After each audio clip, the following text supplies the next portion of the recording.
السلام عليكم ورحمة الله وبركاته. عاملين ايه؟ يا رب تكونوا بخير. نبدأ الفيديو كده بالصلاة على الرسول. اللهم صل وسلم وبارك على سيدنا محمد. هنعمل النهاردة حاجة حلوة كده من غير اي مكونات، يعني مكونات سهلة جدا وفي كل بيت. تعالوا بقى كده نصلي على الرسول ونبدأ بقى. اول حاجة نعمل الشربات او السيرب او الشيرة. معايا ايه بقى؟ كوبايه ونص سكر، عليهم نص ليمونه، عليهم كوبايه ميه، وكمان نحط عليهم معلقتين عسل نحل كبار، ونقلبهم كده من الوسط عشان ما فيش سكر يجي على الطروف ويسكر منك. نرفعهم على نار عاليه لحد ما يغلوا، وبعد كده هوطي النار لمده ربع ساعه، وبغطيه طبعا علشان الشربات ما يسكرش معاكي. تمام كده. بعد اول ما يغلي على طول نغطيه ونسيبه كمان من 12 لربع ساعة لحد ما يتقل معاكي وتسيبيه يبرد خالص. تمام كده. يلا بقى نخش على المقادير الحاجات الحلوة دي. اول حاجة معايا اهو ربع كيلو من الدقيق او ربع كيلو من الطحين. هقول لكم المقادير برضو بالكوباية، ومعلقة كبيرة سكر، وكمان معلقة صغيرة بيكنج باودر، وهنحط كمان معلقة خل صغيرة، ومعلقة صغيرة من الزبدة بتكون بدرجة حرارة المطبخ، وفانيليا. لو ما عندكيش فانيليا باودر حطي فانيليا سايلة عادية خالص، ورشة ملح طبعا على الدقيق. وهنعجن بكوباية الا ربع مية. تمام كده. هنعجن بقى دلوقتي، يعني حطي الميه زي ما قلت لك في المعجنات شويه بشويه كده. دي حوالي كوبايه الا ربع. انا هنا مضاعفه المقادير شويه، فانا بقول لكم مقادير يعني مقدار واحد. طبعا العجينه طبعا مش محتاجه عجان، بس انا عجنت يعني كسلت بصراحه، فانت عجيني على ايدك يعني هي مش مستاهله. حطي شويه بشويه كده وهوريكي يعني العجينه طريه ازاي، ما تكونش يعني ناشفه او قاسيه معاكي قوي. هوريكي عامله ازاي دلوقتي بعد ما تعجنيها كويس وتتخدم معاكي كويس قوي. تبقى العجينه كده حلوه، يعني بتتلزق تلزيق خفيف قوي كده، ولكن يعني مش ملزقه اللي هي يعني ايه سايله خالص. هسيبها ترتاح 10 دقايق. طبعا انا ما بخمرهاش، ما فيهاش خميره. هسيبها ترتاح 10 دقايق. بعد ال10 دقايق هجيب بقى شويه نشا.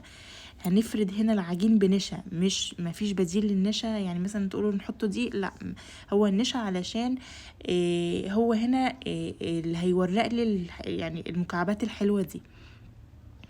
انت بقى عايزه تسميها زي ما تسميها بقى، يعني اي حاجه حلوه وخلاص كده. يعني دي حلوه المستعجلين، يعني اي حد مستعجل او المفلسين بطريقه صح. طب ينفع استبدل الزبده بالسمنه؟ عادي، لو ما عندكيش زبده حطي سمنه. هفرد العجينه كده معايا كده وطبعا حاطه نشا من فوق ومن تحت للعجينه، وهفردها. مش مهم السمك عندي دلوقتي، او يعني انا مش عايزاه سمك برضو رفيع قوي ولا تخين، يعني وسط كده. لان انا لسه هحط شويه نشا كده وهطبقه. يعني هي الخطوه دي بالذات عايزه تتشاف، مش يعني مش عايزه تتشرح قوي على قد ما تتشاف. انا مش عايزه ارغي كتير على الفاضي. اهو بعد ما فردتها كده شويه بالنشا، هبدا بقى اطبقها كده تطبيقتين بس، وهفرد شويه نشا علشان ما تلزقش معاكي. حاجة كده سهلة وبسيطة وما بتاخدش وقت خالص بصراحة، ولا تخمير ولا حاجة بقى. انا هنا برجع اطبقها تاني عشان بس اشيلها، بس هفردها دلوقتي تاني. انا طبقتها بس كده بالطول بس كده، وتطبيقتين وخلاص. وبعد كده هرجع احط شوية نشا وهرجع افردها تاني بعد ما طبقتها تطبيقتين بالطول. سهلة وبسيطة خالص. وهتقومي بقى دلوقتي تجربيها، ولو وصلتي لهنا ما تنسيش لايك وشير لمطبخ بنت البلد. تمام كده. هرجع اطبقها تاني، بس المرة دي هطبقها بالعرض اهو زي ما انتوا شايفين كده، واحط رشة نشا خفيفة، وهطبقها. بس المرة دي بقى هريحها، هسيبها ترتاح كمان 10 دقايق، بس هغطيها علشان ما تنشفش، علشان تتفرد معاكي وما تلمش او العجينة تأستك معاكي. يعني تيجي تفرديها تلم معاكي تاني. بعد ما ريحتها اهو 10 دقايق هرجع افردها تاني، ودي اخر بقى مرة هفردها، يعني مش هريحها تاني. شايفين سهلة وبسيطة وما خدتش وقت معايا خالص والله، وكانت طعمها حلو قوي. عامله زي الفطاير كده او بغاشة او مش عارفه بصراحه. يعني كانت طعمها حلو قوي قوي بصراحه، وسهله وما فيهاش مكونات كتير ولا حاجه، بسيطه خالص. هفردها كده، بس هحاول بقى ان انا ما ارققهاش قوي علشان تتنفخ منك، وما تخنهاش برضو قوي. بس انا هوريكم السمك اللي انا عايزاه بالظبط. طبعا هكتب لكم المقادير بالكوبايه وبالجرامات في صندوق الوصف تحت جنب العنوان كده، هتتكي هتلاقي المقادير، وهثبت لك برضو المقادير في تعليق مثبت علشان لو حابه تاخديها سكرين. شايفين سمك العجينه؟ هوريها لكم تاني برضو.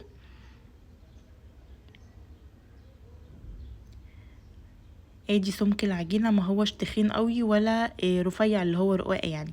هجيب كده القطاعه، هقطع بس الطروف علشان تتسوى معايا وتبقى يعني ايه. انا في التقطيع يعني فاشله بصراحه في التقطيع، هتلاقيها رايحه يمين شويه وشمال شويه فالتقطيع فمش مشكله. لو عايزه انت تقطعيها مثلثات بقى، انا هعملها هنا مربعات، بس هي العجله بتحود شمال شويه. فانت براحتك بقى، عايزه تعمليها دواير، عايزه براحتك. بس هي دي اسهل تقطيعه بصراحه، يعني ما خدتش وقت بصراحه. اهو انا عملتها كده مربعات كده عشوائي بقى، مربع كبير على مربع صغير، يعني ايه حاجه زي الفل بصراحه.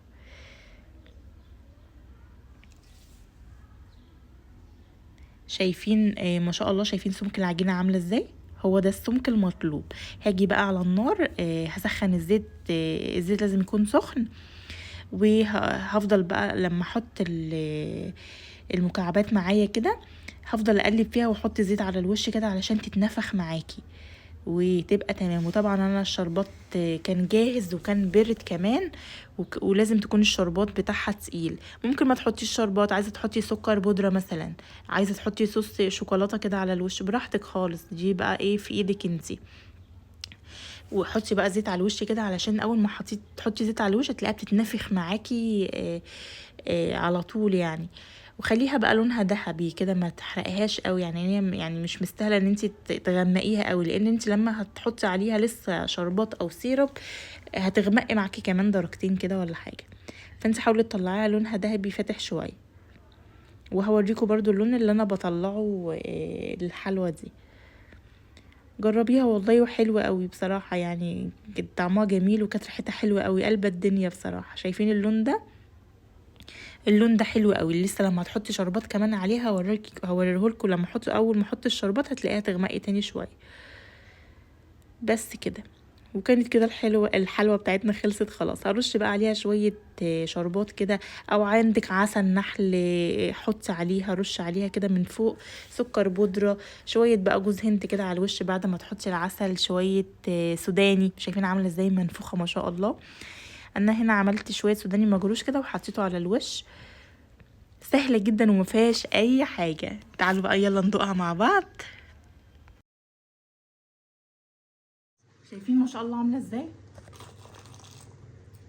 من جوه، عاملة ازاي؟ تحفة تحفة تحفة. شوية دقيق، شوية سكر، شوية فانيليا، حاجة سهلة جدا يعني وحلو. تحفة تحفة تحفة. خدوا كده شوفوه، تعالي كده دوري. تحفة. يلا باي باي.